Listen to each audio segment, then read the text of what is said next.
Hey everybody, welcome back to another update of the Aluminum Tortoise Giant 3D printer. So right now I'm in production mode, actually printing full-scale pieces for a production of Matilda that I'm working on. So this is a Giant D, if you can't tell. So printing it in vase mode, it'll take 24 hours to print. Currently trying 18 millimeters per second, which seems to be pretty good. You can see the motor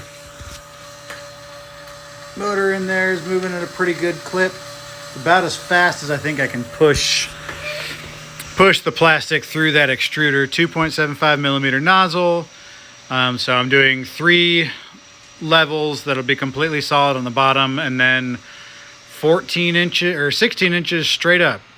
Bed's at 65, so I've got a new sheet of G10 here to help things stick. Works really well. You just have to actually cool it in between. I've got an iPad over there doing a time lapse, and then I've been doing a YouTube live stream so that I can watch it from home.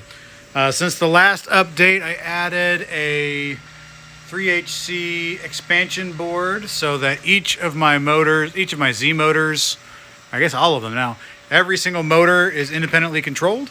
I've got them all tied together, but it definitely seems to have helped some of my torque issues. Instead of sharing my Z's and my Y's onto one driver, I've got them each on their own driver right now. Finally figured out the ratio of plastic coming in and the PSI. So right there is a hopper full of plastic pellets. Come over here and let you see. So I've got a hopper full of plastic pellets. This is actually a plumbing supply, so it's got it's a closing valve. So as soon as the air pressure comes in through the solenoid, the valve actually flops closed and it pushes the plastic down here, down the curly Q into the motor. So every 12,000 millimeters of extrusion, it is pushing that plastic through, and it's working like a charm. As long as this piece doesn't pop off, which hasn't happened since I put on the tape and dropped it from 60 down to 40. And then the other day I had a clog in there, so I've been double screening my pieces right now. So just to show you kind of the scale that I'm printing at, I've got to glue these together, or I'll actually friction weld them together, but this is a full size M.